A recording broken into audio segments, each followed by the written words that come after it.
Vamos abrir a palavra de Deus, meus irmãos, em Efésios, capítulo 6.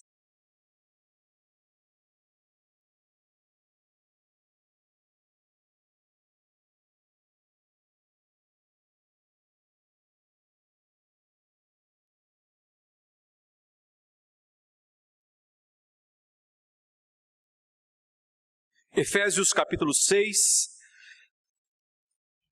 versículos 18 a 20. Nós chegamos nesta que é a última exposição desta série. Começamos há algum tempo atrás falando sobre a nossa luta espiritual, a nossa guerra, espiritual. Nós vamos falar hoje sobre a última parte desse texto, que se concentra justamente aí dos versos 18 até o verso 20, mas, como é a última vez, vamos ler novamente o texto inteiro a partir do versículo 10. Então, Efésios 6, de 10 a 20, diz assim: Quanto ao mais, sede fortalecidos no Senhor e na força do seu poder. Revesti-vos de toda a armadura de Deus, para poderdes ficar firmes contra as ciladas do diabo. Porque a nossa luta não é contra o sangue e a carne, e sim contra os principados e potestades, contra os dominadores deste mundo tenebroso, contra as forças espirituais do mal nas regiões celestes. Portanto, tomai toda a armadura de Deus, para que possais resistir no dia mau, e depois de terdes vencido tudo, permanecer inabaláveis. Estai, pois, firmes, cingindo-vos com a verdade, e vestindo-vos da couraça da justiça. Calçai os pés com a preparação do evangelho da paz, embraçando sempre o escudo da fé, com o qual podereis apagar todos os dardos inflamados do maligno. Tomai também o capacete da salvação e a espada do Espírito, que é a palavra de Deus, com toda a oração e súplica, orando em todo o tempo no Espírito, e para isto vigiando com toda perseverança e súplica por todos os santos, e também por mim, para que me seja dada, no abrir da minha boca, a palavra, para com intrepidez fazer conhecido o mistério do Evangelho, pelo qual sou embaixador em cadeias, para que em Cristo eu seja ousado para falar, como me cumpre fazê-lo. Nós temos então que revisar alguns pontos até aqui para finalizarmos essa série de mensagens sobre a nossa luta espiritual. Para vencer o combate, para vencer essa luta cristã, nós temos então que tomar toda a armadura de Deus. Porque nós temos inimigos, esse é o ponto. Porque temos que estar armados, protegidos, em posição defensiva, em posição segura. Porque temos inimigos, eles são reais, invisíveis, Paulo diz aqui, mas reais. Não são de carne, não são de sangue, são espíritos, são poderes invisíveis, forças espirituais perversas, malignas. O ponto-chave é que esses poderes já sofreram uma grande e definitiva derrota. Eles são já, da perspectiva de Deus, da perspectiva de Cristo, poderes caídos, poderes derrotados. Porque na cruz, a Bíblia diz, o Senhor Jesus esmagou a cabeça de Satanás, a serpente, o dragão. Portanto, quando Cristo morreu na cruz do Calvário, Ele caçou, Ele tirou, Ele despojou o inimigo de dois grandes trunfos que o inimigo detinha desde o início da fundação do mundo, ou após o pecado entrar no mundo. Ele tirou do inimigo o poder de enganar as nações. É só você lembrar que no Antigo Testamento, Israel conhece o Senhor, é a nação eleita, é a nação escolhida, mas os povos em derredor vivem nas trevas. Para que alguém seja salvo fora de Israel, precisa acontecer uma espécie de um movimento para Israel. Os estrangeiros têm que deixar suas terras, suas casas, sua pátria, sua nação e ir até Israel para lá participar dos rituais, para se circuncidar, para passar a guardar toda aquela dieta e observâncias judaicas, e assim então o estrangeiro pode ser salvo. Mas não de uma forma maciça, porque as nações estão nas trevas, sob o domínio de Satanás. O príncipe deste mundo, segundo a linguagem de Cristo em João 12, precisa ser expulso para que Cristo possa atrair a si os estrangeiros, os povos, as nações, todas as tribos, raças, línguas, povos e nações. Isso aconteceu na cruz. O próprio Cristo disse em João 12, quando o Filho do Homem for levantado, quando o Filho do Homem estiver no alto, no madeiro, na cruz, então o príncipe desse mundo é expulso, será expulso, então eu atrairei todos a mim. Esse poder de cegar, de enganar, de obscurecer as nações, Satanás perdeu quando Cristo foi crucificado. Mas ele perdeu mais algo de grande valor para ele, que tem relação com a própria natureza da atuação maligna em todo o Antigo Testamento, ser o acusador. Usando-se de artifícios legais, a lei de Deus, por causa do pecado do ser humano, Satanás podia acusar o povo de Deus diante de Deus.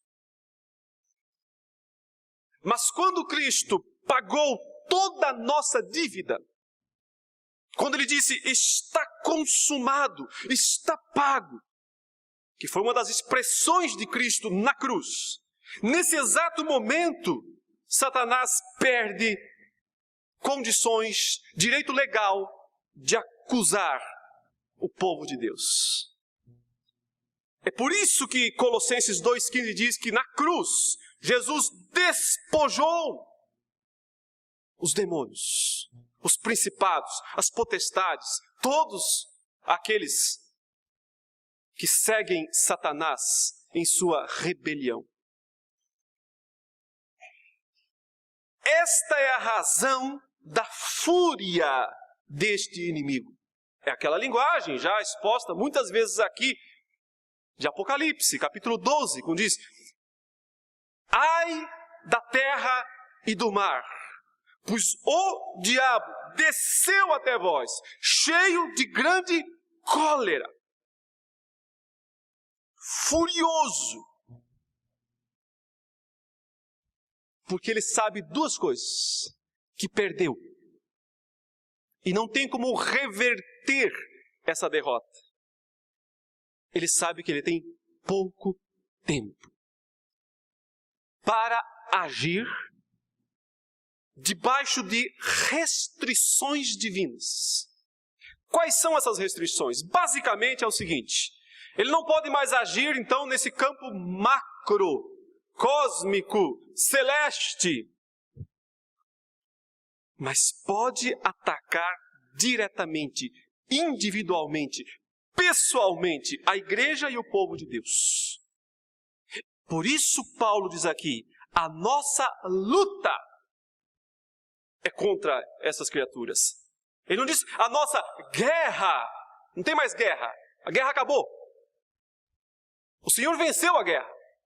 A cruz é a vitória, a ressurreição é a vitória. Não tem mais guerra, o Senhor venceu.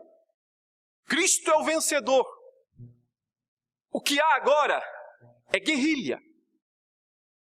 O inimigo derrotado, expulso, lançado à terra, se volta contra o povo de Deus em fúria para atacar individualmente. Não pode deter o avanço do evangelho em todo o mundo, porque Cristo conquistou isso. Vão, preguem, porque eu tenho autoridade nos céus e na terra, então vão, preguem, façam discípulos, eu estou com vocês, eu garanto a missão de vocês. Ele não pode impedir isso. E não pode nos acusar diante do Senhor. Quem intentará acusação contra os eleitos de Deus? Se Cristo morreu, ressuscitou, subiu ao céu, está à direita de Deus e intercede por nós. Acabou isso. Não há guerra mais. O que há é guerrilha. O que há é luta pessoal. O que há é combate corpo a corpo. O inimigo derrotado sabe que não pode reverter a grande batalha, porque já perdeu, mas não quer ceder palmo nenhum do seu terreno. Esse é o ponto. Não quer recuar metro quadrado nenhum daquilo que ele usurpou. E é por isso, então, que essa luta pessoal se torna renhida, né? conforme as expressões do hino, se torna uma luta árdua, perigosa, traiçoeira, cheia de ciladas, cheia de armadilhas, cheia de dardos inflamados que voam e ninguém sabe de onde veio. É um inimigo astuto, típico de guerrilha. É isso o que nós enfrentamos. E é por isso que cada cristão, então, agora, é um soldado. E precisa estar equipado.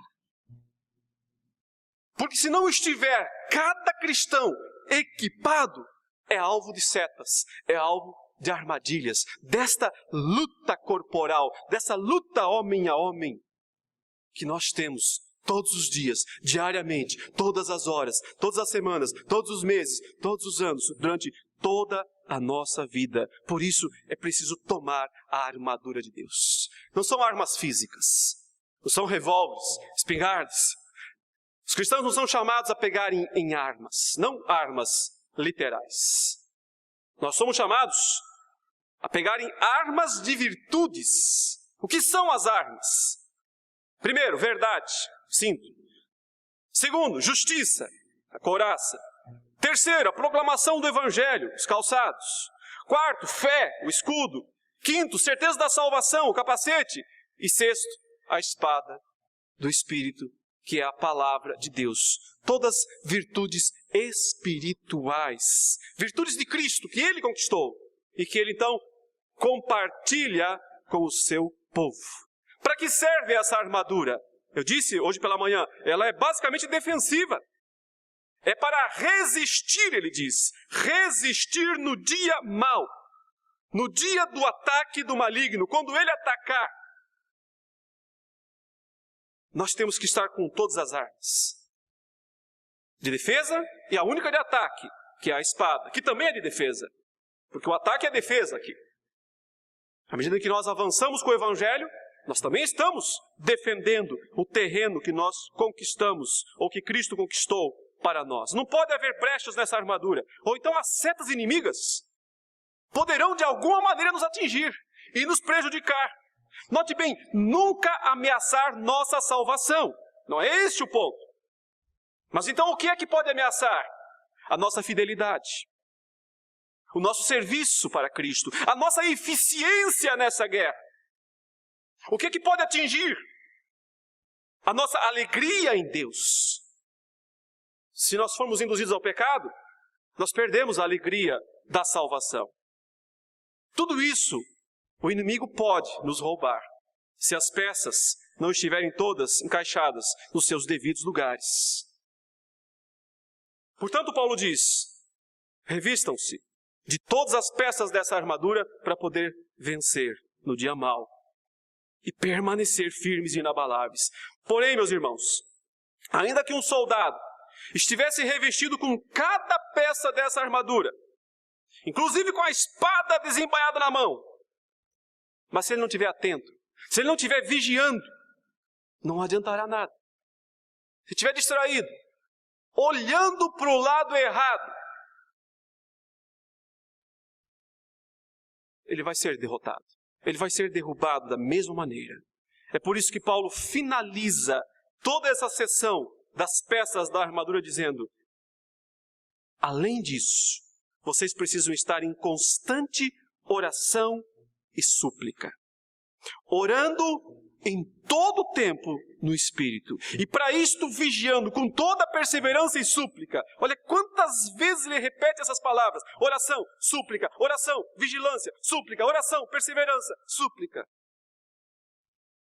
Ele quer dizer, soldado que é soldado está alerta, está de serviço, está de prontidão.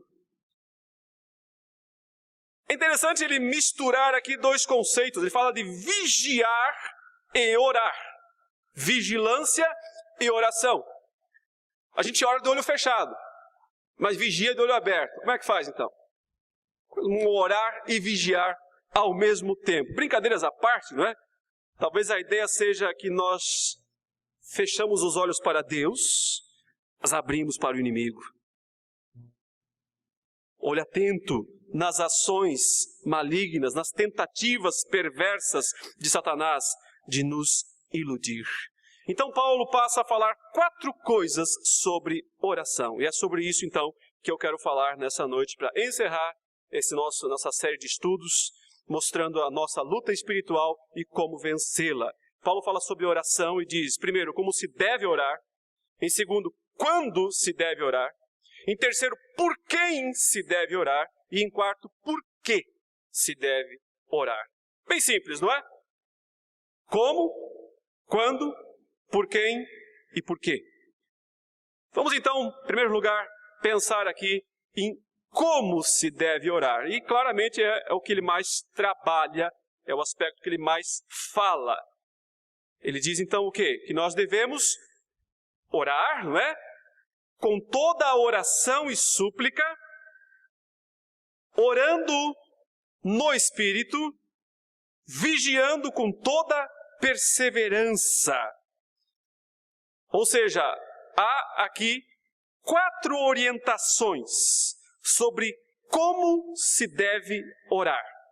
A primeira orientação é o próprio termo oração, né? Diz orando, então, com orações. Parece uma redundância, mas não é. Oração é o modo normal, é o modo corriqueiro, digamos assim, de conversar com Deus, de quem dialoga com Deus. Oração é diálogo com Deus. Tudo bem, somos nós quem falamos. Deus não fica intercalando frases, mas nós ouvimos a voz de Deus através da palavra. Então, a oração também é uma resposta à palavra, ao chamado da palavra. Por isso, um bom modo de orar, inclusive, é orar a palavra de Deus.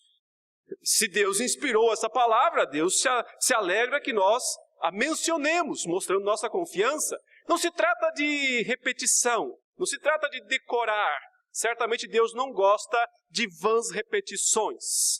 O que o termo quer dizer é que a nossa fala, ela tem que ter conteúdo. Não pode ser uma coisa totalmente improvisada, sabe? Às vezes, quando nós vamos orar, nós falamos qualquer coisa. Qualquer coisa que passa pela nossa cabeça. Eu entendo que isso não é um bom modo de orar.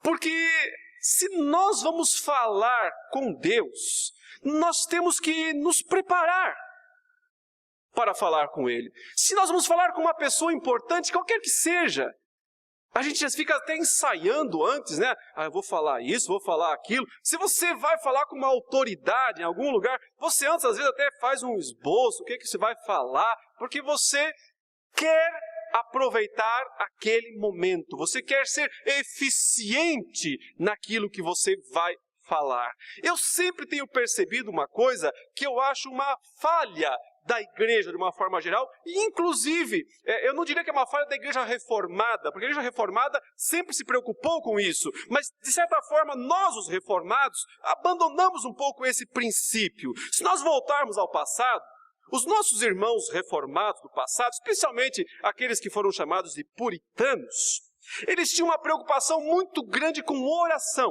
muito grande. Quer dizer que eles oravam por horas.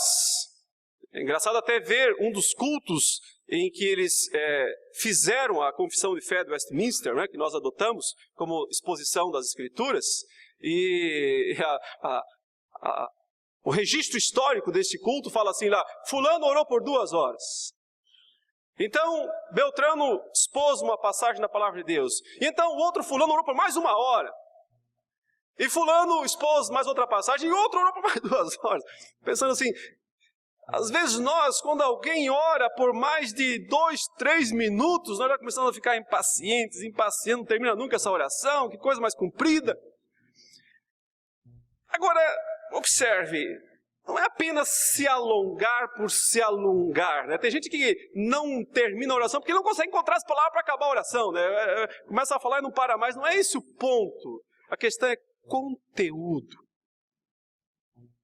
Nós temos uma preocupação muito grande na Igreja Reformada com a exposição da palavra de Deus, certo? Então nossos pastores são treinados, estudam em seminários, estudam línguas originais, eles têm uma grande preocupação com fidelidade. Ou seja, para falar com o povo, eles estudam, se preparam, ficam a semana inteira fazendo um sermão. Para falar com Deus, ninguém se prepara nada. Fala o que pensa na hora. Qualquer coisinha. Não é assim? Parece não ser o modo apropriado. Ou seja, cada crente precisa ir à igreja na hora da oração pensando no que vai falar com Deus.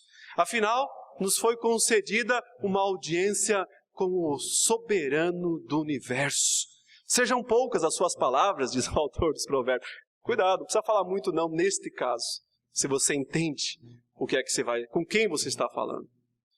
Não estou defendendo orações longas, estou defendendo orações consistentes.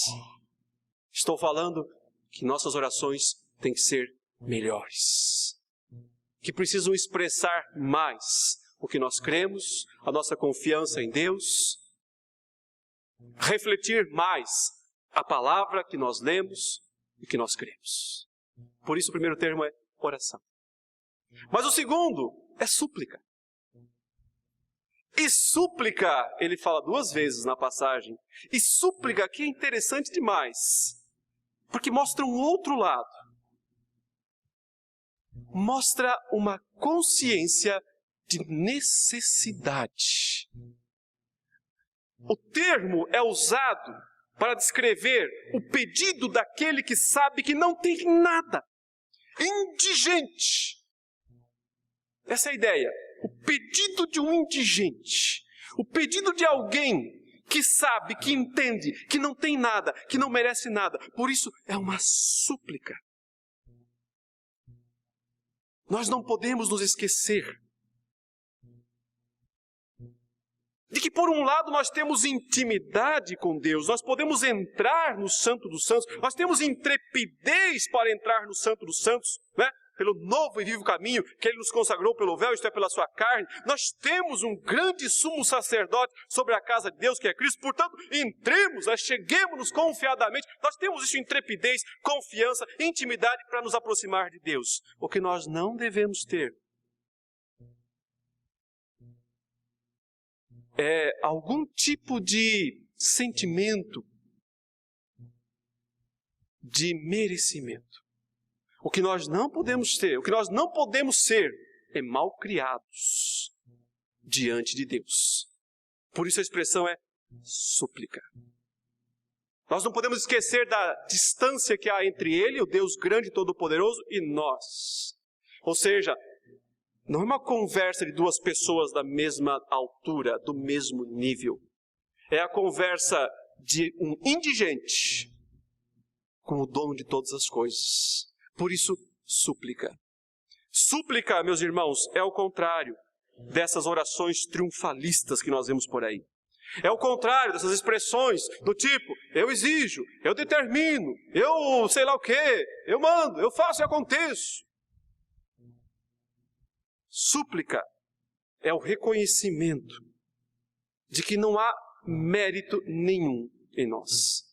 De que nós não temos direito nenhum diante de Deus.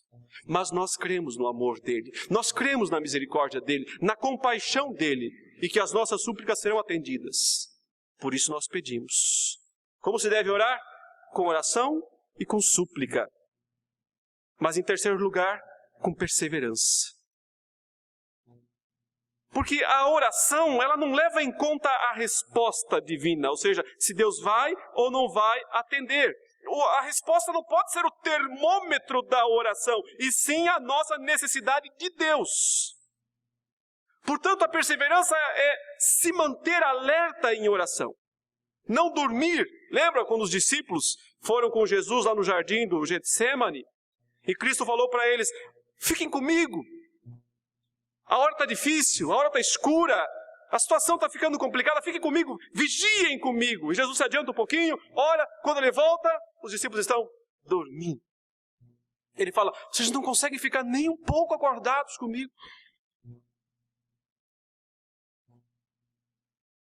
Perseverança é insistir, é continuar, mesmo quando parece não haver motivo, mesmo quando parece que Deus não responde. Porque o ponto não é a resposta. Porque nós não sabemos o que é que Deus vai ou não fazer, o que é ou não o melhor. O ponto não é a resposta, o ponto é a nossa necessidade de Deus. E em quarto lugar, temos que orar, ele diz, no Espírito, orando em todo o tempo, no Espírito. Ou seja, meus irmãos, conscientes de que nós não oramos sozinhos, e graças a Deus por isso. Porque como Paulo fala em Romanos 8, o Espírito intercede por nós com gemidos inexprimíveis. O sentido é que o Espírito Santo traduz as nossas orações ao Pai. Porque nós não sabemos orar como convém. A melhor das nossas orações não vale nada diante de Deus. Não é desculpa para orar de qualquer maneira, mas a melhor das nossas orações não é suficiente. Ela precisa da ação do Espírito Santo. Por isso, orar no Espírito. Na confiança de que alguém está nos ajudando. Aliás, nós temos dois grandes intercessores na oração, não é? Nós oramos em nome de Jesus, ajudados pelo Espírito. Segunda e terceira pessoas da Trindade nos ajudando nesta tarefa que frequentemente nós deixamos de lado. Tão importante é que tem a segunda e a terceira pessoa da Trindade para nos ajudar na oração. Dois intercessores para nos ajudar nessa suprema tarefa em relação à nossa luta espiritual. Então já falamos sobre como se deve orar, com orações, com súplicas, com perseverança e no Espírito. Agora, quando se deve orar? E aí, Paulo usa apenas uma expressão. Ele diz, em todo tempo. Orando em todo tempo no Espírito. Aos Tessalonicenses, né? Na primeira carta, no capítulo 5, verso 17, disse o quê? Orai sem cessar. Orai sem cessar. Pergunta, será que nós então devemos orar 24 horas por dia? Esse é o sentido, será? Orar em todo o tempo? Orar sem cessar? Precisamos então estar orando 24 horas por dia? Observe, Paulo não está usando aqui para tempo a palavra cronos, que daria a ideia de cronologia, cronômetro, hora, no sentido de 24.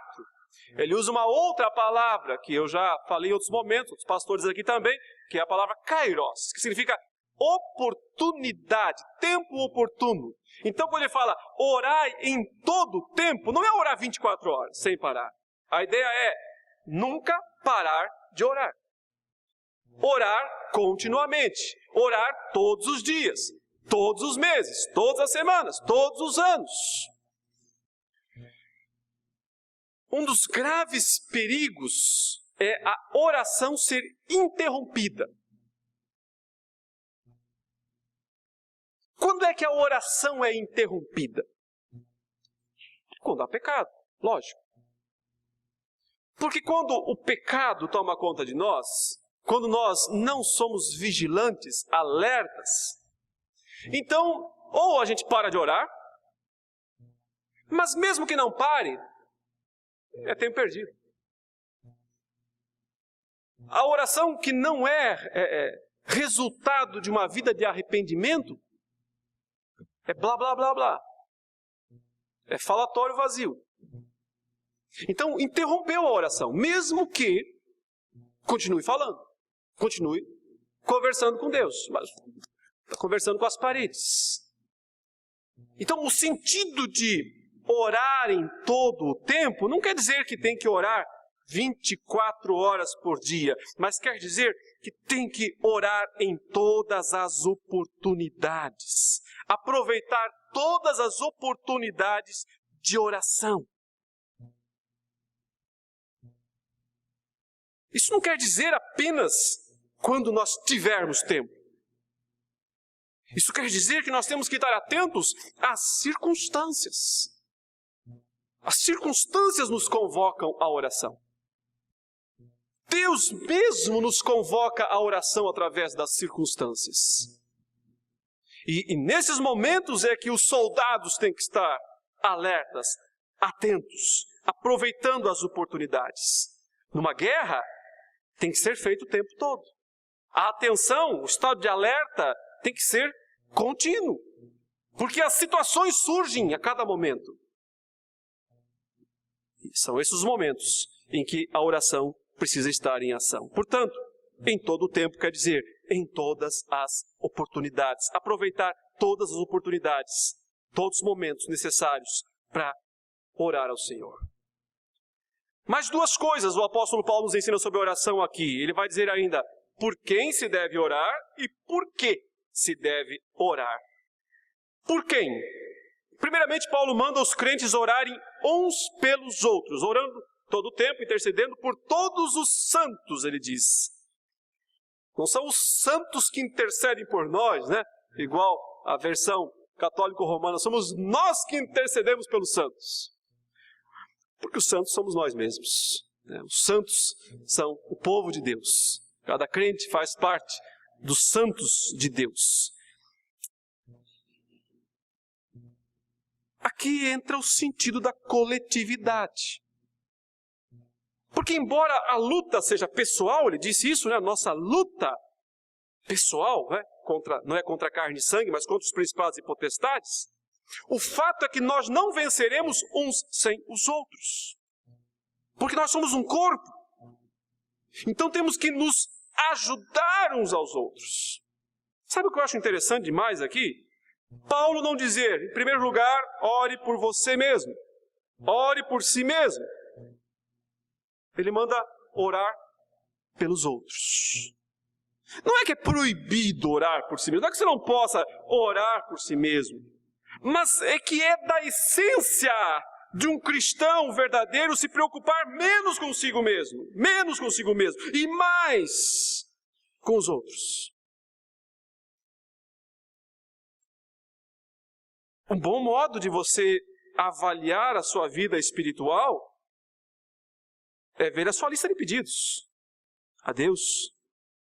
Se a maioria dos pedidos aí são por sua causa, se são as suas coisas, tem alguma coisa errada. Se você vai numa reunião de oração e chega a hora de pedir, você só, eu quero isso, eu quero aquilo, eu quero aquilo outro, ora por isso aqui, para eu conseguir aquilo, para eu conseguir isso aqui. Infelizmente, o seu nível espiritual não está muito elevado. Porque é marca de um verdadeiro crente se preocupar menos consigo mesmo e mais com os outros. Orem, Paulo diz aqui, em todo o tempo, por todos os santos.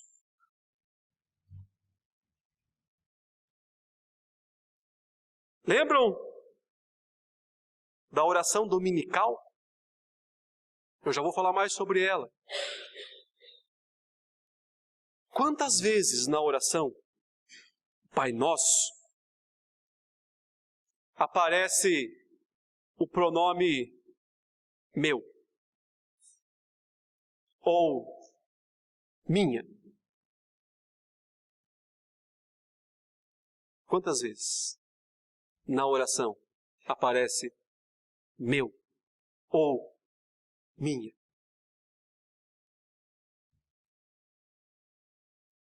Nenhuma. A preocupação primordial da oração não é comigo, mas é com o meu próximo. Eu volto a falar sobre isso daqui a pouquinho. Por quem se deve orar, Paulo diz? Por toda a igreja, por todo o corpo, por todos os crentes. Mas em especial, aí sim, há um pedido especial de oração aqui, ele diz, pelos pregadores do Evangelho. Paulo pede oração por si mesmo, ele diz, orem por mim agora, para que eu fale. Para que esse embaixador em cadeias Sabe o que significa isso? Embaixador em cadeias. Ou seja, eu sou um embaixador de um reino, o reino de Deus, só que estou preso, em cadeias. Preso em Roma, né? Preso debaixo do Império Romano. Então ele diz, para que esse embaixador acorrentado, que sou eu, não me assuste com essas correntes. Não me assuste com esses soldados. Mas que eu continue sendo ousado para falar. E sabe o que significa ser ousado para falar? Nesse caso, quando Paulo diz, para que eu seja ousado para falar, quer dizer, para que eu não me preocupe com a minha própria vida. Para que eu não me preocupe com as consequências da minha própria pregação, porque isso vai ser pior para mim, isso vai ser prejuízo, isso vai ser ruim em relação aos romanos. Eu posso ser morto por causa disso. Então, para que eu não me preocupe comigo mesmo. A gente muitas vezes ora para que Deus proteja, livre o missionário, livre não sei quem, não deixe que aconteça um mal com ele. Claro, não é errado fazer isso. Mas Paulo não está pedindo libertação. Ele não está dizendo, orem para que aqui eu não seja mais preso.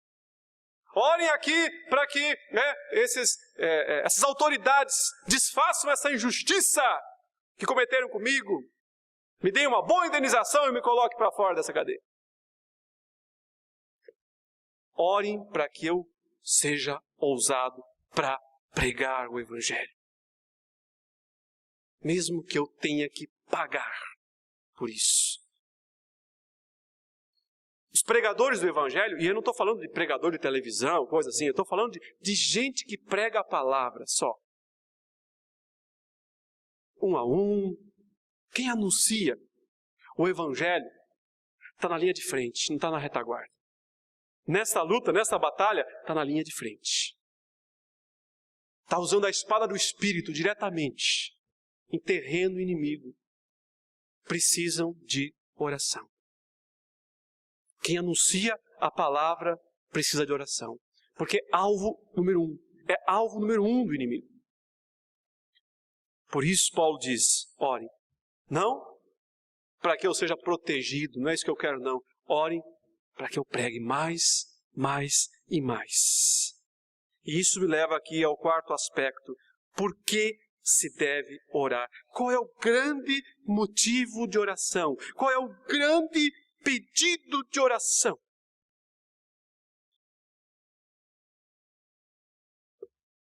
Voltamos então a falar sobre a oração dominical. Há 7 pedidos na oração dominical. 7 pedidos. Ele diz, Pai nosso, que estás no céu, santificado seja o teu nome. Quer dizer, não começou bem, né? Não começou comigo, começou com ele. Teu nome. Venha o teu reino e seja feita a tua vontade. Assim na terra como no céu. O pão nosso de cada dia, não o meu. O nosso, dá-nos hoje. Perdoa as nossas dívidas, assim como nós perdoamos aos nossos devedores. Não nos deixes cair em tentação, mas livra-nos do mal. O teu é o reino, o poder e a glória para sempre. 7 pedidos. 6 pedidos para aspectos espirituais da nossa vida. O reino, a vontade de Deus, a livração das tentações, a liberdade do mal. Um único pedido para o pão. O pão nosso. Um único pedido. Isso já mostra o que é prioridade e o que não é. Já mostra o que vem antes e o que vem depois. O que é prioridade na oração não são questões de saúde. Não são questões de emprego. Não são lutas pessoais. Essas coisas também são importantes e podem ser levadas diante do trono da graça, do nosso Pai que se compadece de nós, que sabe que a nossa estrutura é de pó. Mas guerra, luta, exige mais de soldados. exige mais habilidade de soldados. Eles têm que estar preparados para lutas maiores, que não são por enfermidades, que não são por situações passageiras da vida.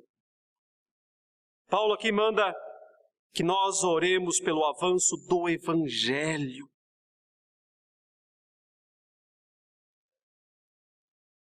Para que o poder do Evangelho se manifeste, cresça. Através da pregação do próprio apóstolo Paulo, de todos os pregadores, de todos que estão envolvidos. Nós temos que orar por coisas espirituais. Orar uns pelos outros por coisas espirituais. Você precisa orar pelo seu irmão para que ele tenha a armadura de Deus, para que ele tenha virtudes, para que ele tenha a couraça da justiça, para que ele tenha o escudo da fé, para que ele tenha a espada do Espírito. São essas coisas preponderantes, fundamentais na guerra, na batalha. O espiritual vem antes do material. O aspecto espiritual é maior, é mais importante do que as questões materiais, que também são importantes e necessárias, porém secundárias. A ordem Cristo estabeleceu de forma inequívoca, quando ele disse: buscai, pois, em primeiro lugar o reino de Deus e a sua justiça. E as demais coisas, quais elas? Ele falou: o que comer, o que beber, o que vestir, vos serão acrescentadas. Elas são acréscimos, elas não são prioridades, elas são acréscimos, elas não são o centro, elas não são a parte principal. A parte principal, o reino, a justiça. Os acréscimos, as bênçãos materiais, que Deus pode e quer nos dar, mas nunca como a parte principal do bolo. A parte principal desse bolo são as virtudes. Por isso, meus irmãos, sem oração, sem vigilância, não há vitória. Mesmo que tenhamos todas as armas disponíveis, sem oração, sem vigilância, não há vitória. Nós estamos numa guerra. Nós não devemos subestimar os inimigos. Eles foram derrotados, mas ainda não foram banidos. Ainda não foram lançados para dentro do lago que arde com fogo e enxofre, a saber, a segunda morte. Portanto, mesmo derrotados, estão aqui furiosos e desejosos de nos causar danos. Porém, pela fé, nós nos apegamos ao que Deus nos deu. Cremos que Cristo já esmagou a cabeça da serpente na cruz, que agora mesmo Ele está reinando nos céus, sobre tudo e sobre todos. Quando o último eleito ouvir o Evangelho, e por isso nós temos que orar diariamente, para que o Evangelho alcance todos aqueles por quem Cristo morreu, por quem Ele pagou o preço na cruz. Então, quando o último for alcançado, Cristo voltará, lançará nossos inimigos no lago de fogo. Então, não haverá mais dor, nem morte, nem pranto, mas até lá é guerra. Até lá é guerrilha. E por isso, nós temos que estar com toda a armadura de Deus, vigilantes e em oração. Por isso, não há palavra melhor para encerrar toda essa história da nossa luta espiritual com essa. Vamos orar. Curva a sua cabeça, feche seus olhos e ore ao Senhor nesse momento. Quero que você tenha alguns instantes para colocar a sua vida na presença do nosso Deus.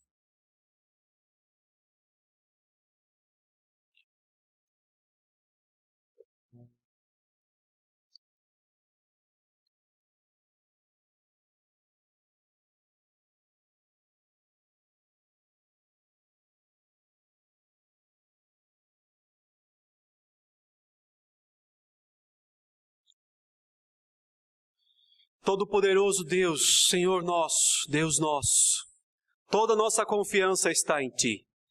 Porque nós reconhecemos que em nós não há bem algum, poder algum, capacidade alguma, autoridade alguma, mas tudo provém de Ti, que és o Senhor, o conquistador, aquele que já venceu e nos compartilha a vitória. Permite, Senhor, que nós sejamos soldados fiéis, revestidos de todas as virtudes da armadura de Deus, empunhando a espada do Espírito, que é a palavra de Deus, com toda a oração, o tempo todo, orando no Espírito, por todos os santos, pelo avanço do Evangelho, pelas coisas principais que importam e que duram, de maneira, Senhor, que até a vinda do nosso Senhor Jesus Cristo, ou a nossa ida para nos encontrarmos com Ele, sejamos encontrados no nosso posto, como soldados que não abandonam a sua posição, antes lutam confiando na vitória certa do nosso grande Deus e Salvador Jesus Cristo. Nós oramos assim, no nome de Jesus. Amém.